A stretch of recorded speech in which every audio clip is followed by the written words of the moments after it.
Bismillahirrahmanirrahim. Assalamualaikum warahmatullahi wabarakatuh. Waalaikumsalam Waalaikumsalam warahmatullahi warahmatullahi wabarakatuh. wabarakatuh. Oke, perkenalkan kami dari kelompok kelompok 4 akan mempresentasikan terkait bilangan mah dan dasar aliran kompresibel dari mata kuliah desain bodi dan aerodinamika kendaraan. Nah, bisa ke slide berikutnya Mas Iksan. Oke, anggota kelompok kita perkenalkan saya Aksan Maulana Fatoni absen 1, lalu ada Saya Putri Fatimah. Tisaro, absen 10. Saya Iqbal Maulana absen 11. Saya Iksan Ali Rahman nomor absen 12. Oke, bisa lanjut ke berikutnya. Nah, eh, pertama kita akan membahas yaitu terkait bilangan mah. Apa sih itu bilangan mah? Secara apa namanya?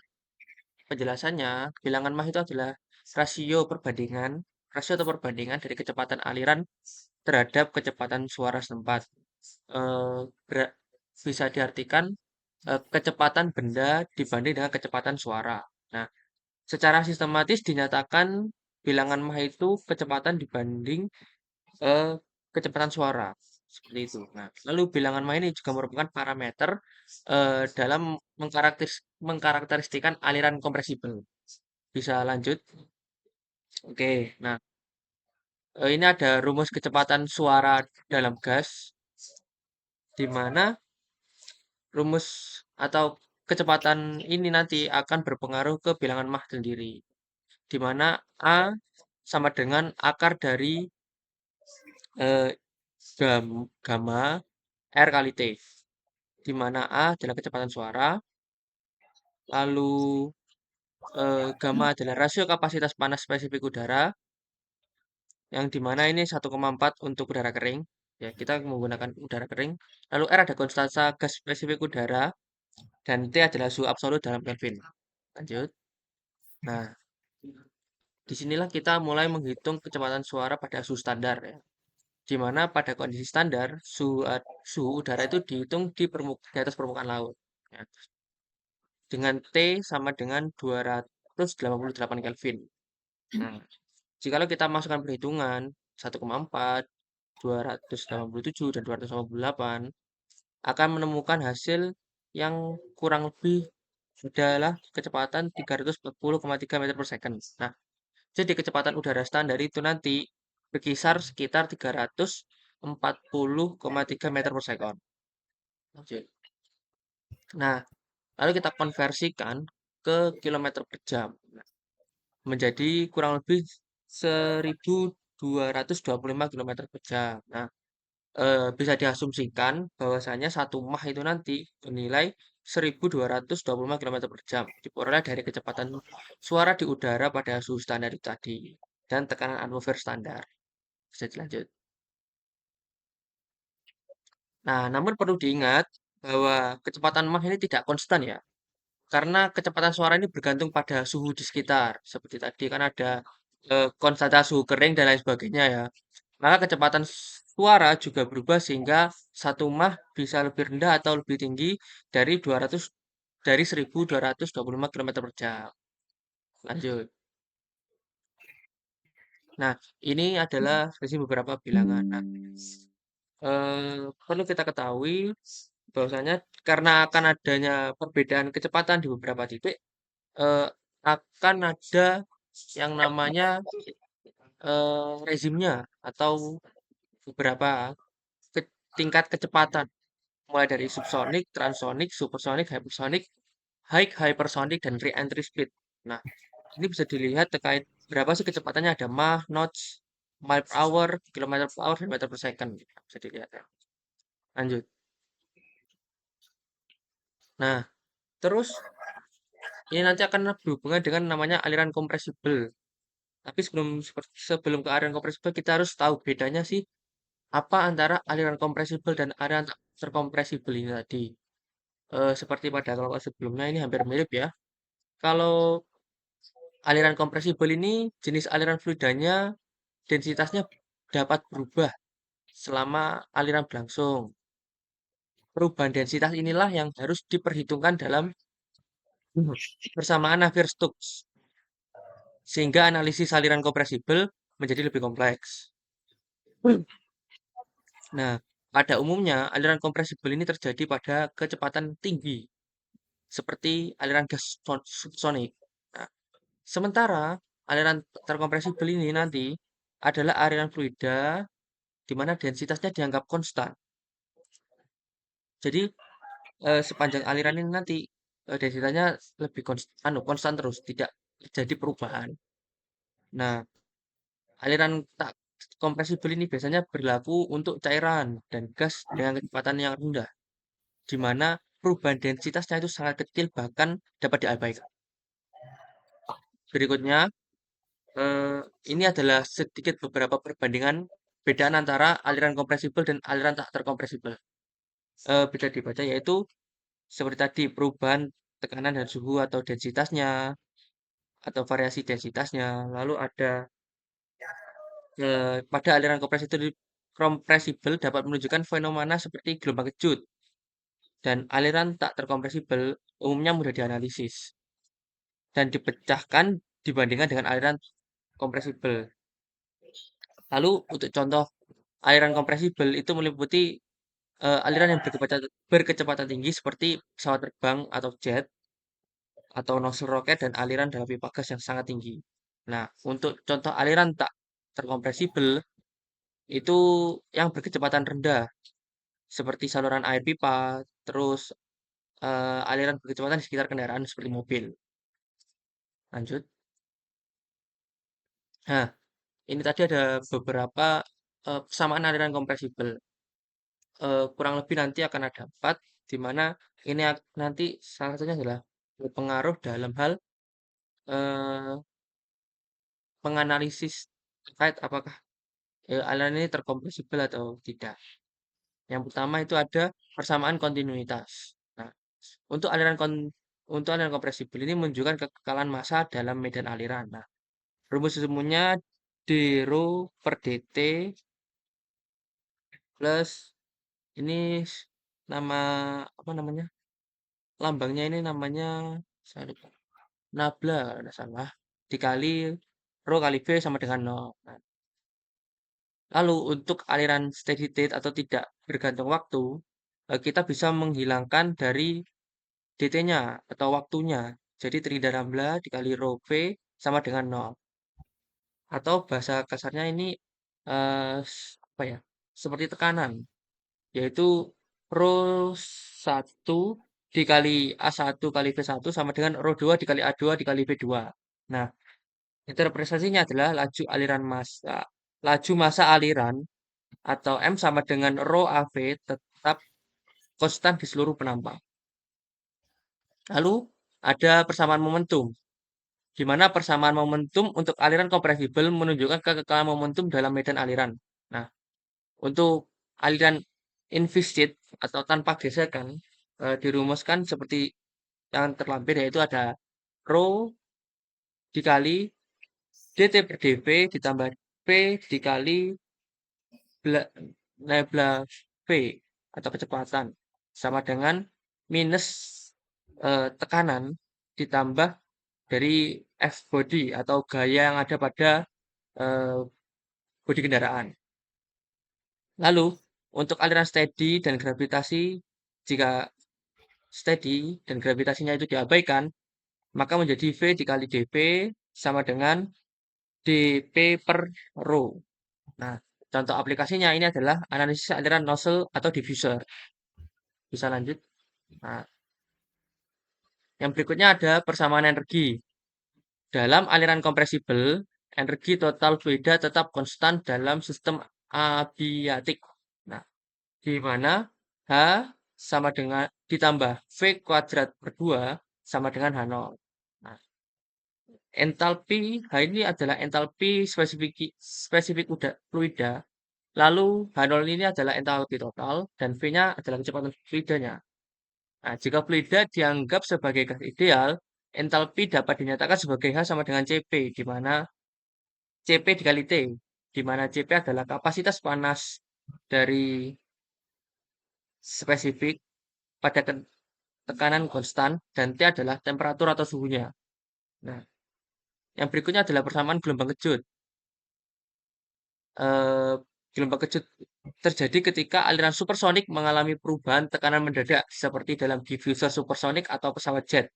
Nah, hubungan tekanan sebelum dan sesudah gelombang kejut diberikan atau dinyatakan dalam P2 per P1 atau tekanan sesudah dan sebelum sama dengan 1 ditambah 2 gamma per gamma tambah 1 dikali dengan M1 pangkat 2 min 1. Nah, kalau tadi P adalah tekanan sebelum dan sesudah, M ini adalah bilangan Mach sebelum gelombang kejut dan gammanya adalah rasio kapasitas panas spesifik. Nah, persamaan ini digunakan dalam analisis aerodinamika dan desain pesawat supersonik serta mesin jet. Nah, ini adalah contoh soal yang sederhana, di mana kalau kita baca soalnya sebuah gas ideal mengalir melalui suatu saluran dengan luas penampang yang berubah-ubah. Pada suatu titik dalam saluran, gas memiliki kecepatan 200 meter per sekon, tekanan 200 kilopascal, dan massa jenis 1,5 kg per meter kubik. Jika kecepatan gas meningkat menjadi 300 meter per second di titik lain dalam saluran, tentukan tekanan pada titik tersebut dengan menggunakan persamaan momentum L-ware. Nah, untuk penyelesaiannya bisa dari persamaan momentum L-ware yang dalam bentuk ini. P1 ditambah setengah rho V1 pangkat 2 sama dengan P2 ditambah setengah rho V2 kuadrat. Nah, terus kita sudah ketahui terkait tekanannya, tekanan awal, terus kecepatan awal, kecepatan akhir, dan massa jenis dari aliran atau sebuah gas fluida. Ketika disubstitusikan, maka menghasilkan tekanan duanya itu hasilnya negatif, yaitu negatif 37.300. Nah, hasil negatif ini menandakan bahwa asumsi awal tidak sesuai dengan kenyataan, sehingga perlu mempertimbangkan efek kompresibilitas lebih lanjut. Lanjut. Baik, selanjutnya perubahan kepadatan dalam aliran kompresibel. Dalam aliran kompresibel sendiri, kepadatan fluida berubah akibat variasi tekanan dan suhu yang terjadi saat fluida mengalami percepatan atau perlambatan. Faktor utama yang menentukan perubahan kepadatan dalam aliran kompresibel adalah bilangan Mach, yang merupakan rasio antara kecepatan aliran fluida dengan kecepatan suara dalam medium tersebut, yakni M sama dengan V per A, di mana adalah bilangan Mach, V adalah bilangan fluida, dan A kecepatan suara dalam medium. Bilangan Mach ini menjadi parameter utama dalam menentukan bagaimana sifat fluida berubah dalam suatu sistem aliran.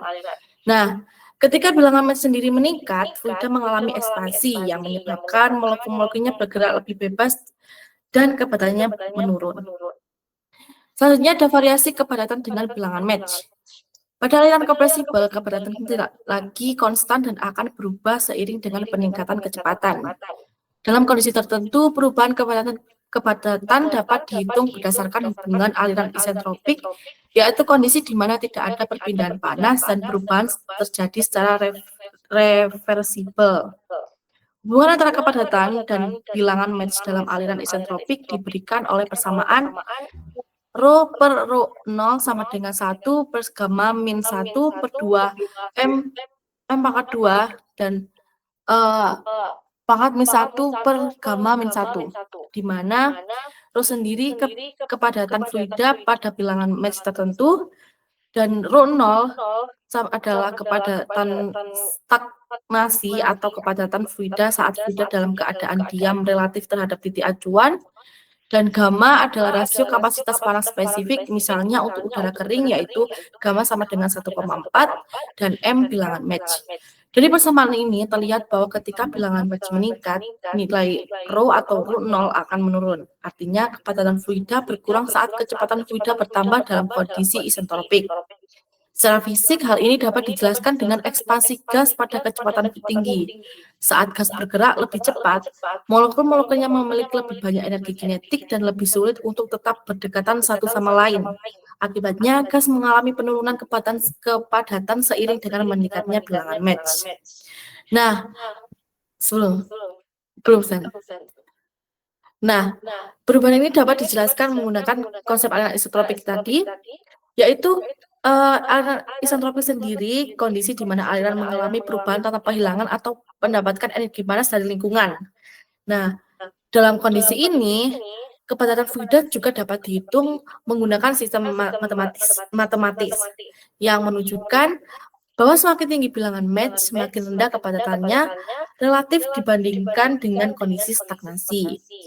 Nah, contoh nyatanya juga bisa kita lihat pada nozzle divergent seperti yang digunakan dalam mesin jet atau roket.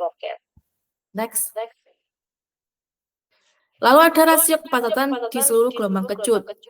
Gelombang kejut adalah fenomena yang terjadi ketika fluida supersonik mengalami perubahan mendadak dalam kecepatan, tekanan, dan kepadatan akibat adanya gangguan atau hambatan di jalur alirannya. Berbeda dengan ekspansi isotropik yang menyebabkan kepadatan menurun pada gelombang kejut, kepadatan justru meningkat secara tiba-tiba karena fluida mengalami kompresi. Nah, pada gelombang kejut normal, kepadatan fluida meningkat akibat perlambatan mendadak dan kenaikan tekanan suhu. Nah, semakin tinggi bilangan match sebelum gelombang kejut, semakin besar peningkatan kepadatannya. Fenomena ini biasanya terjadi di sekitar pesawat supersonik dan mempengaruhi aerodinamika serta performa mesin jet tersebut. Nah, sebaliknya, dalam ekspansi isotropik, kepadatan fluida menurun seiring dengan peningkatan kecepatan dan penurunan tekanan. Nah, biasanya proses ini terjadi di dalam nozzle divergent pada mesin jet atau roket. Nah, di mana gas dipercepat hingga kecepatan tinggi sambil mengalami penurunan kepadatan. Nah, persamaan yang menggambarkan rasio kepadatan sebelum dan sesudah gelombang kejut normal adalah ρ2 per ρ1 sama dengan gamma plus 1, M1 pangkat 2 per gamma min 1, M1 pangkat 2 plus 2, di mana ρ1 adalah kepadatan sebelum gelombang kejut atau hulu, dan ρ2 adalah kepadatan setelah gelombang kejut atau hilir. Selanjutnya ada M1 atau bilangan match sebelum gelombang kejut, dan terakhir ada gamma atau rasio kapasitas panas spesifik. Dari persamaan ini kita bisa melihat bahwa rasio ρ2 atau ρ1 selalu lebih besar dari 1, yang berarti kepadatan setelah gelombang kejut selalu lebih tinggi daripada sebelum gelombang kejut. Next. Nah, selanjutnya ada efek kepadatan terhadap sifat aliran. Perubahan kepadatan dalam aliran kompresibel juga mempengaruhi berbagai karakteristik aliran lainnya. Laju aliran massa sangat bergantung pada kepadatan, kecepatan, dan luas penampangnya. Jika kepadatan berubah, maka laju aliran massa juga akan berubah. Selain itu, karena kepadatan berperan dalam menentukan energi kinetik fluida, perubahan kepadatan akan mempengaruhi besarnya tekanan dinamis dalam sistem. Kepadatan dalam fluida juga selalu berhubungan dengan tekanan dan suhu. Jika kepadatan meningkat akibat gelombang kejut, tekanan dan suhu juga akan naik. Sebaliknya, dalam ekspansi isotropik, kepadatan menurun seiring dengan turunnya tekanan dan suhu. Baik, di sini ada perubahan tekanan dalam aliran kompresibel. Perubahan tekanan dalam aliran kompresibel terjadi karena efek dari perubahan kecepatan, ketinggian, dan energi dalam fluida. Dalam aliran ini, densitas fluida tidak konstan sehingga hukum kontinuitas, persamaan momentum, dan persamaan energi harus diperhitungkan. Next. Nah, kemudian di sini ada variasi tekanan dengan nomor Mach. Tekanan dalam aliran kompresibel bervariasi seiring dengan perubahan bilangan Mach mirip dengan variasi kepadatan. Ketika jumlah Mach meningkat, tekanan menurun karena efek kompresibilitas yang meningkat. Hubungan antara tekanan dan nomor Mach dengan aliran isentropik diberikan oleh rasio tekanan isentropik, yaitu dengan rumus P per P0 sama dengan 1 plus gamma min 1 per 2 M pangkat 2, kemudian dipangkatkan dengan negatif gamma per gamma min 1, di mana bilangan Mach M bilangan Mach, P angka 0 itu tekanan stagnasi atau tekanan saat aliran berhenti secara isentropik, kemudian P tekanan lokal. Next. Kemudian di sini ada rasio tekanan di seluruh gelombang kejut. Gelombang kejut atau shockwave terjadi dalam aliran kompresibel ketika gas mengalami perubahan mendadak dalam tekanan, suhu, maupun kecepatan. Untuk menghitung rasio tekanan sebelum dan sesudah gelombang kejut, yaitu menggunakan rumus P2 per P1, kemudian 1 ditambah dengan 2 gamma per gamma plus 1, kemudian M1 pangkat 2 min 1, di mana P1 dan P2 adalah tekanan sebelum dan sesudah gelombang kejut. Kemudian M1 adalah bilangan Mach sebelum gelombang kejut. Untuk gamma yaitu rasio kapasitas panas spesifik, Cp per Cv biasanya 1,4 untuk udara. Interpretasinya yaitu jika M1 lebih dari 1 maka P2 lebih dari P1. Tekanan meningkat secara tiba-tiba. Untuk aliran subsonik, jika M1 kurang dari 1 maka gelombang kejut tidak terjadi. Next. Kemudian di sini ada efek tekanan pada sifat aliran. Dalam aliran kompresibel, tekanan memainkan peran penting dalam menentukan sifat aliran, termasuk kecepatan, densitas, suhu, dan energi fluida. Kemudian variasi tekanan dalam kompresibel. Aliran mempengaruhi sifat aliran lainnya seperti kepadatan, suhu, dan kecepatan. Perubahan tekanan berhubungan dengan perubahan kepadatan melalui persamaan keadaan seperti hukum gas ideal.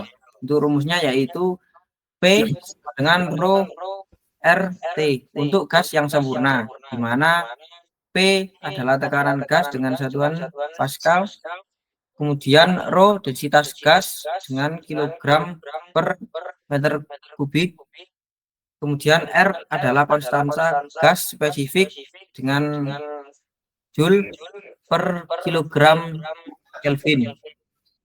Kemudian T adalah suhu gas dengan satuan Kelvin. Gradien tekanan dalam kompresibel aliran dapat menyebabkan percepatan atau perlambatan aliran tergantung pada arah gradiennya. Hubungan antara tekanan, kepadatan, dan kecepatan dijelaskan dengan momentum yang menghubungkan pengaruh gaya tekanan pada aliran. Next. Kemudian di sini ada perubahan suhu dalam aliran kompresibel. Perubahan suhu dalam aliran kompresibel terjadi karena efek kombinasi dari perubahan tekanan, kecepatan, dan transfer panas. Dalam dinamika fluida, aliran kompresibel adalah aliran di mana perubahan densitas fluida tidak dapat diabaikan. Biasanya terjadi pada kecepatan tinggi di atas 0,3 Mach. Next.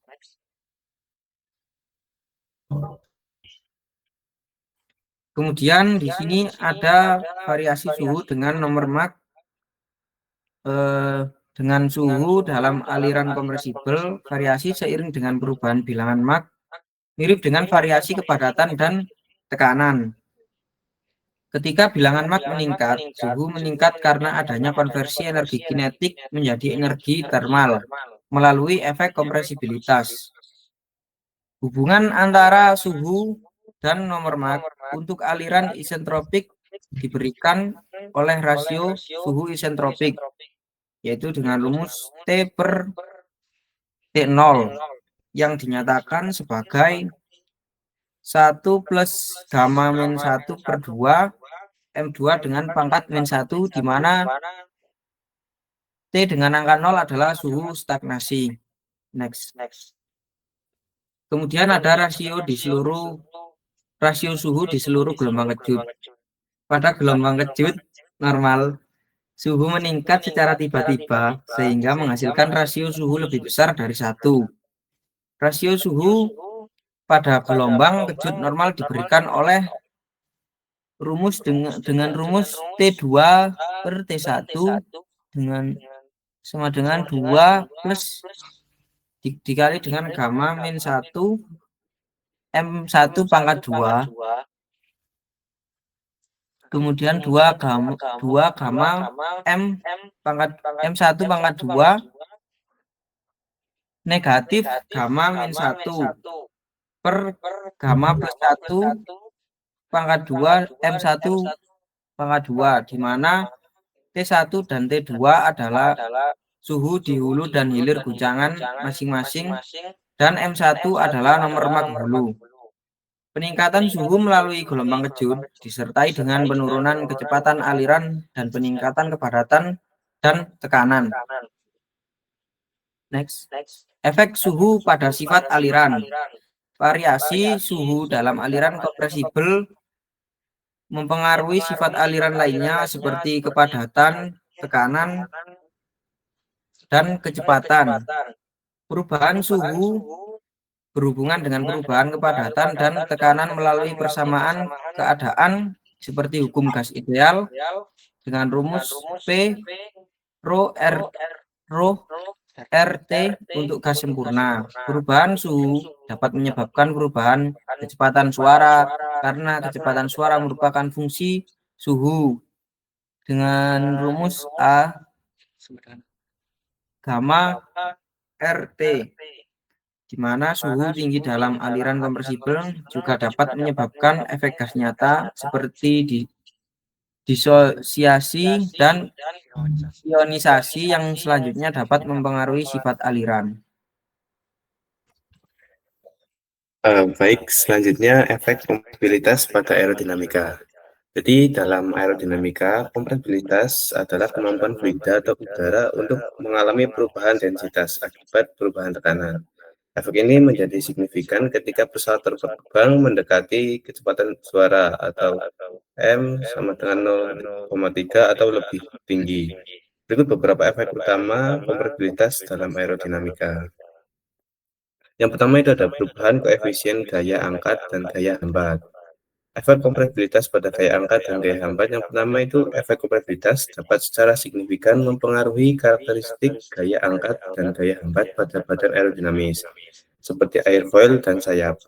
Ketika bilangan Mach meningkat, koefisien gaya angkat biasanya meningkat hingga mencapai titik tertentu, yang dikenal sebagai bilangan Mach kritis, di mana setelah mencapai titik tersebut, koefisien gaya angkat mulai menurun.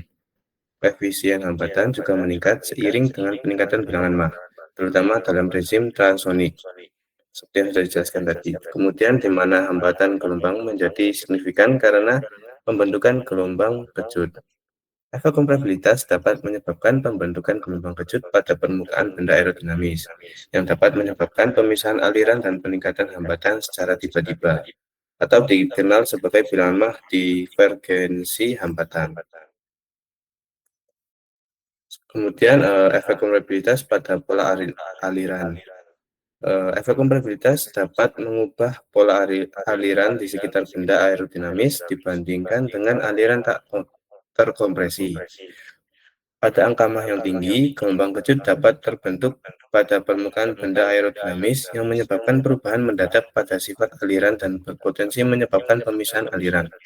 Efek kompresibilitas juga dapat menyebabkan terbentuknya gelombang ekspansi, yaitu wilayah dengan perubahan bertahap pada sifat aliran. Interaksi antara gelombang kejut dan lapisan batas dapat menyebabkan fenomena aliran yang kompleks, seperti pemisahan akibat guncangan dan interaksi guncangan lapisan batas. Kemudian efek kompresibilitas pada desain pesawat. Efek kompresibilitas memainkan peran penting dalam desain pesawat kecepatan tinggi, seperti kendaraan supersonik dan hypersonik. Perancangan pesawat harus mempertimbangkan efek kompresibilitas pada kinerja aerodinamis, integritas struktural, dan stabilitas kendaraan. Sayap yang tersapu dan bagian airfill yang tipis sering digunakan pada pesawat berkecepatan tinggi untuk menunda timbulnya efek kompresibilitas dan mengurangi hambatan gelombang. Area ruling yang melibatkan pembentukan distribusi luas penampang pesawat untuk meminimalkan hambatan gelombang adalah teknik desain lain yang digunakan untuk mengurangi efek kompresibilitas. Pesawat supersonik dan hypersonik juga dapat menggunakan sistem propulsi khusus seperti ramjet dan scramjet yang dirancang untuk beroperasi secara efisien dalam kondisi aliran kompresibilitas berkecepatan tinggi. Kemudian efek kompresibilitas dalam sistem propulsi. Jadi dalam sistem propulsi seperti main jet, mesin jet, roket, dan turbin gas, Efek kompresibilitas berperan penting dalam menentukan performa dan efisiensi aliran fluida berkecepatan tinggi.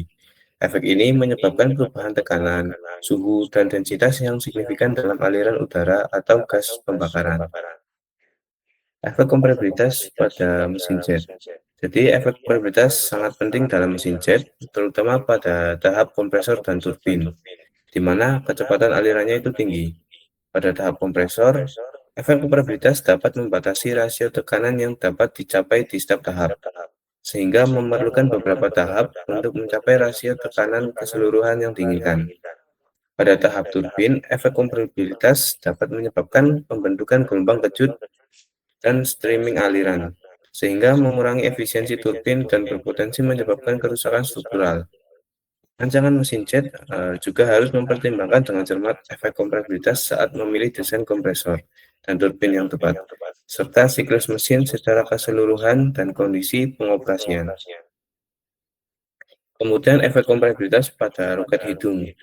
Jadi efek kompresibilitas juga sangat penting dalam desain dan pengoperasian nozzle roket yang digunakan untuk mempercepat buang gas bersuhu tinggi dan bertekanan tinggi hingga kecepatan supersonik. Aliran dalam roket nozzle sangat mudah dikompresi, dan geometri nozzle dirancang untuk mencapai ekspansi gas buang yang efisien.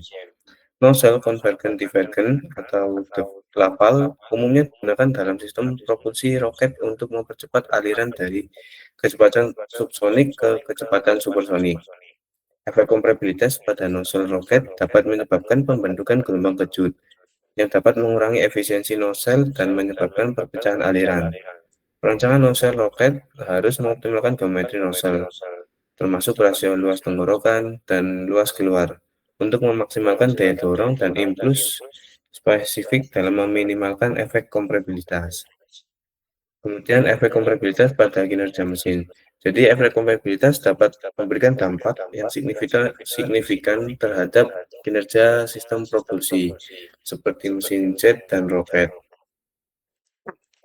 Oke, itu tadi adalah presentasi dari kelompok kami. Kesimpulan yang dapat kita ambil, yang pertama, untuk aliran kompresibel itu dipengaruhi oleh yang pertama ada densitas dari satu aliran, yang kedua ada tekanan, lalu ada suhu, dan ada kecepatan. Nah, aliran kompresibel ini bisa dinyatakan atau bisa dikatakan aliran terkompresibel ketika kecepatannya itu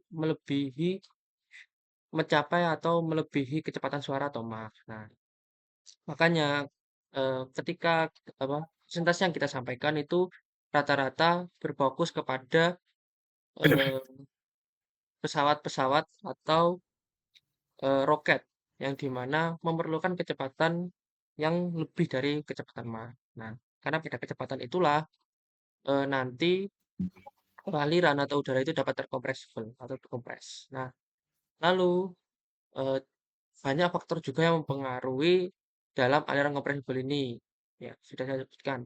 Karena di setiap kondisi pasti berbeda-beda, entah itu suhunya, entah itu densitas dari udaranya, maupun dari kecepatan benda itu sendiri. Itu saja yang dapat kami sampaikan dari kelompok 4 terkait tentang angka Mach dan dasar dari aliran kompresibel. Terima kasih sudah mendengarkan. Mohon maaf bila ada salah dan kurangnya. Kami dari kelompok 4 pamit undur diri. Assalamualaikum warahmatullahi wabarakatuh. Terima kasih.